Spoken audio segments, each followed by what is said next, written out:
Neat paper leakage పైన దేశవ్యాప్తంగా మొత్తం కూడా రగిలిపోతున్న పరిస్థితి కనబడతా ఉంది. నిరసన వ్యక్తం చేస్తున్న పరిస్థితి కనబడతా ఉంది. ఈరోజు బంధుకు పిలుపునిచ్చిన నేపథ్యం కనబడతా ఉంది. ఈరోజు అదేవిధంగా పీడిఎస్యు సంబంధించిన విద్యార్థి మన నాయకులు కూడా రోడ్లపైకి వచ్చిన పరిస్థితి కనబడతా ఉంది. ఏంటి మీ ప్రధాన డిమాండ్లు ఏంటి? ఈరోజు రోడ్లపైకి రావడానికి గల కారణాలు ఏంటి? ఈరోజు దేశవ్యాప్తంగా ఉన్నటువంటి ఏదైతే నీట్ పేపర్ లీక్ ఏదైతుందో ఆ నీట్ పేపర్ లీక్ ప్రధాన బాధ్యత వహిస్తూ కేంద్ర విద్యాశాఖ మంత్రి ధర్మేంద్ర ప్రధాన్ రాజీనామా చేయాలని చెప్పేసి ఈ సందర్భంగా డిమాండ్ చేస్తూ ఉన్నాం. ఈరోజు రాష్ట్ర వ్యాప్తంగా వామపక్ష విద్యార్థి సంఘాల ఆధ్వర్యంలో ఈరోజు రాష్ట్ర వ్యాప్త బంద్ పిలుపునివ్వడం జరిగింది.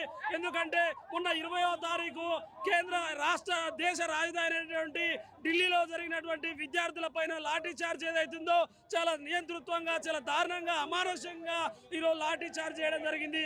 ఆ లాఠీ చార్జ్లో వందలాది మంది తలలు వలిగి రక్తం ఏరులై ఢిల్లీలో ప్రవహిస్తున్నా కూడా ఈ కేంద్ర ప్రభుత్వం పట్టించుకున్నటువంటి స్థితి ఉంది. వ్యవస్థను సరి చేస్తే సరిపోతాయి కదా, ఆయన ఎందుకు రాజీనామా చేయాలి? ఆయన రాజీనామా చేస్తే మీకు వచ్చేది ఏంది? వ్యవస్థను సరిగా చేస్తే సరిపోతుంది కదా అంటారు కదా.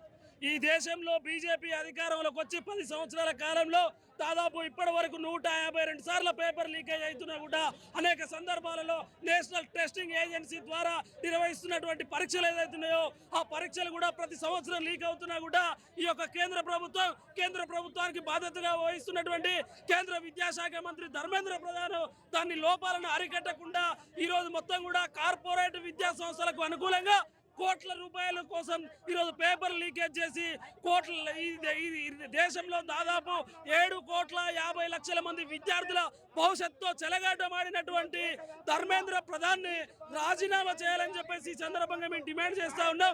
అదేవిధంగా మొన్న జరిగినటువంటి లాఠీ చార్జ్కి బాధ్యత వహిస్తూ ఈ దేశ ప్రధాని ఎవరైతే నరేంద్ర మోడీ ఉన్నారో అతను కూడా రాజీనామా చేయాలని చెప్పేసి ఈ సందర్భంగా మేము డిమాండ్ చేస్తా ఉన్నాం.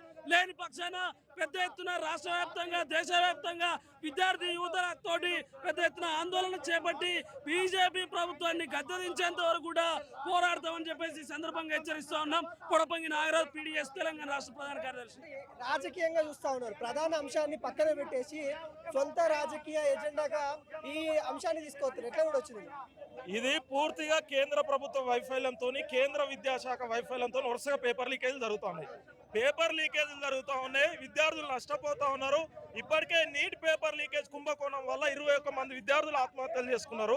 వారి కుటుంబాలను ఆదుకోవాలని చెప్పేసి స్వచ్ఛందంగా విద్యార్థులు యువత ఈరోజు జంతర్ మంతర్ వద్ద నిరసన తెలుపుతుంటే శాంతియుతంగా వారిపైన విచక్షణ రహితంగా లాఠీ చార్జ్ చేసినటువంటి పరిస్థితి ఉన్నది.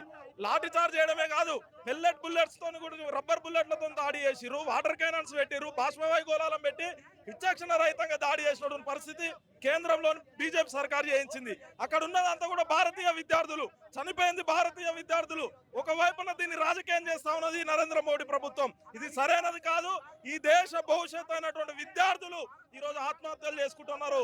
కేవలం కేంద్ర ప్రభుత్వ ఆధీనంలో ఉండే నేషనల్ టెస్టింగ్ ఏజెన్సీ చేస్తున్నటువంటి వైఫల్యం, కుంభకోణాల వల్ల ఈ రోజు విద్యార్థులు ఆత్మహత్యలు చేసుకున్న పరిస్థితి ఉన్నది. తెలంగాణలో కూడా ఈ డైవర్షన్ చేసుకుంటూ ఇటు కాంగ్రెస్ బీజేపీ కాంగ్రెస్ పైన రాళ్ల దాడి చేసుకుంటూ దాడులు చేసుకుంటా అంశాన్ని పక్కన పట్టిస్తా ఉన్నారు. ఎట్లా కూడా వచ్చింది? ఈ అంశం సరైనది కాదు. కాంగ్రెస్ బీజేపీ మీద, బీజేపీ కాంగ్రెస్ మీద కాదు. దీని వల్ల నష్టపోయేది దేశంలో ఉన్నటువంటి విద్యార్థులు, తెలంగాణ రాష్ట్రంలో ఉన్నటువంటి మెడికల్ చదవాల్సినటువంటి వైద్య విద్యార్థులు నష్టపోయే పరిస్థితి ఉన్నది. కాబట్టి సమస్య ఈరోజు విద్యార్థుల సమస్య. దీనికి రాజకీయాలకు ముడిపెట్టి ఒకరి మీద ఒకరు దాడులు చేసి అంశాన్ని పక్కకి నెట్టాలని చూస్తా ఉన్నారు. ఇది సరైనది కానీ మేము తీవ్రంగా ఖండిస్తా ఉన్నాం. బీజేపీ ప్రభుత్వం వెంటనే కేంద్ర విద్యాశాఖ మంత్రిని రాజీనామా చేయించాలని ఈ సందర్భంగా విద్యార్థి యువజన సంఘాలుగా డిమాండ్ చేస్తా ఉన్నాం.